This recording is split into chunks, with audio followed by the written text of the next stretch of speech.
BCB পরিচালকদের সঙ্গে সৌজন্য সাক্ষাৎ করেছেন যুব ও ক্রীড়া মন্ত্রণালয়ের উপদেষ্টা আসিফ।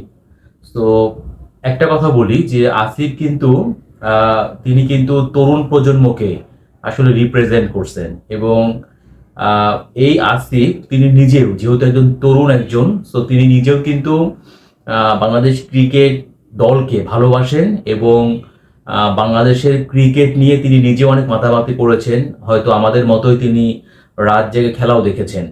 তো তিনি যে বাংলাদেশ ক্রিকেটকে ভালোবাসেন এবং বাংলাদেশ ক্রিকেটটা তিনি যে নিয়মিত ফলো করেন, এটা আমার মনে হয় যে এটা বোঝার জন্য অনেক বেশি অভিজ্ঞ হতে হবে এরকম কোনো কিছু না, কারণ তরুণ প্রজন্ম মানেই বাংলাদেশ ক্রিকেট দলটাকে ভালোবাসে।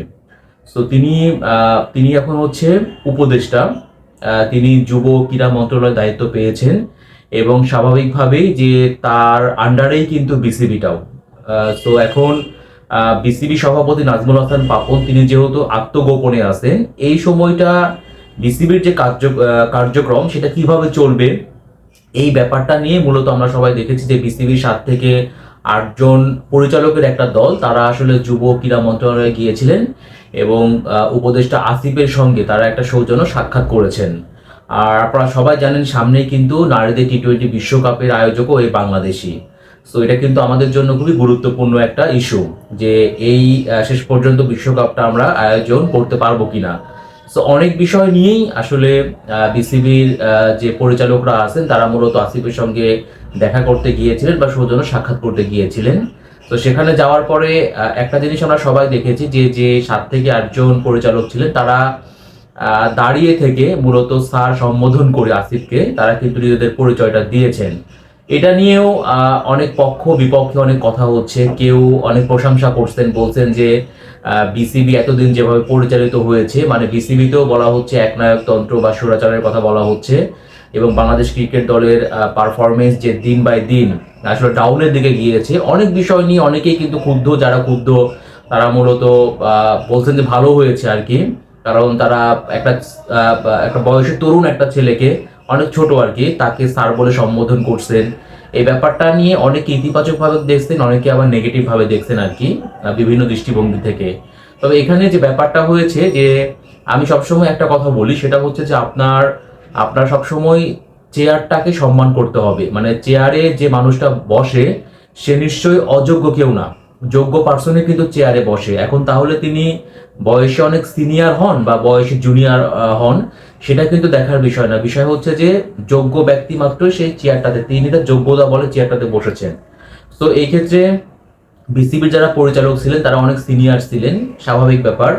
বাট আপনাদের কিন্তু এটাও মনে রাখতে হবে যে এই যে আসিফ যে উপদেষ্টা তিনি কিন্তু তার যে প্রোটোকল অনুযায়ী তিনি কিন্তু একজন মন্ত্রীর যে সম্মানটা, তিনি কিন্তু মন্ত্রীর প্রোটোকলটা তিনি কিন্তু পাচ্ছেন বা পাবেন, এটাই কিন্তু স্বাভাবিক। এবং মন্ত্রীর সামনে যে তারা দাঁড়িয়ে থেকে স্যার সম্বোধন করেছেন এমনটাই কিন্তু নর্মালি করা হয়ে থাকে প্রোটোকল অনুযায়ী। তো এখানে আসলে খারাপ কোনো কিছু নেই বা এটাকে অন্য কোনোভাবে দেখারও কোনো সুযোগ নেই, এটাকে ইতিবাচকভাবেই দেখতে হবে। হ্যাঁ, তবে এখানে একটা জিনিস হতে পারতো, সেটা হচ্ছে যে এই বিসিবি পরিচালকদের মধ্যে আকরাম খান এবং খালেদ মাহমুদ সুজন, দুই ন্যাশনাল টিমের সাবেক অধিনায়ক, তারাও কিন্তু ছিলেন। তো তাদের ব্যাপারটা তাদের যে ব্যাপারটা হয়েছে তাদের ব্যাপারটা যদি এরকমটা হতে পারতো, আসিফ হয়তো একটা কাজ করতে পারতেন, সেটা হচ্ছে যে আকরাম খান এবং খালেদ মাহমুদ সুজন এই দুইজনকে কিন্তু না চেনার কোনো কারণ নেই। যারা ক্রিকেটকে ফলো করেন, যারা ক্রিকেট দেখে থাকেন, তারা নিশ্চয়ই আকরাম খান এবং খালেদ মাহমুদ সুজনকে তারা চিনবেন।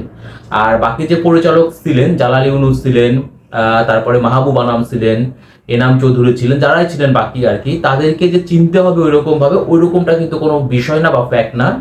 বাট শুধুমাত্র সাবেক যে দুই ক্যাপ্টেন ছিলেন খালেদ মাহমুদ সুজন এবং আকরাম খান, তাদের যদি তাদের প্রেক্ষাপট আমি চিন্তা করি তাহলে পারে বিসিবির যারা পরিচালক গিয়েছিলেন হয়তো আসিফ একটা দৃষ্টান্ত স্থাপন করতে পারতেন, সেটা হচ্ছে তিনি হয়তো তাদেরকে বসিয়েই, মানে দাঁড়িয়ে থেকে তাদের পরিচয় দিতে হবে এরকমটা না, বসিয়ে হয়তো তাদের পরিচয় দিতে পারতেন। বাট আমি কিন্তু বলেছি প্রোটোকল অনুযায়ী এরকমটাই কিন্তু হয়ে থাকে। হ্যাঁ, আর এখন হচ্ছে এই ব্যাপারটাকে অন্য কোনোভাবে দেখার কোনো সুযোগও নেই। আমি একটা জিনিস ফলো করেছি, হয়তো আপনারা ফলো করেছেন, যে পরিচালকটা যখন দাঁড়িয়ে থেকে তাকে স্যার সম্বোধন করে পরিচয় পর্ব দিচ্ছিলেন তখন কিন্তু আসিফ তাদের দিকে সেভাবে তাকাননি, দৃষ্টিও কিন্তু দেয়নি। তার মানে একটা বিষয় পরিষ্কার, তিনি বাংলাদেশ ক্রিকেট বোর্ডকে নিয়ে তিনি আসলে সন্তুষ্ট না, বা তিনি আসলে নাখোশ, হয়তো বা বিসিবি কর্মকর্তাদের কর্মকাণ্ডে, পরিচালকদের কর্মকাণ্ডে তিনি কিন্তু নাখোশ। এবং তিনি যদি সন্তুষ্ট হতেন বা তিনি যদি আসলে তাদের কর্মকাণ্ডে হ্যাপি থাকতেন, তাহলে অন্তত তাদের দিকে তাকিয়ে তাদের পরিচয়টা নিতে পারতেন।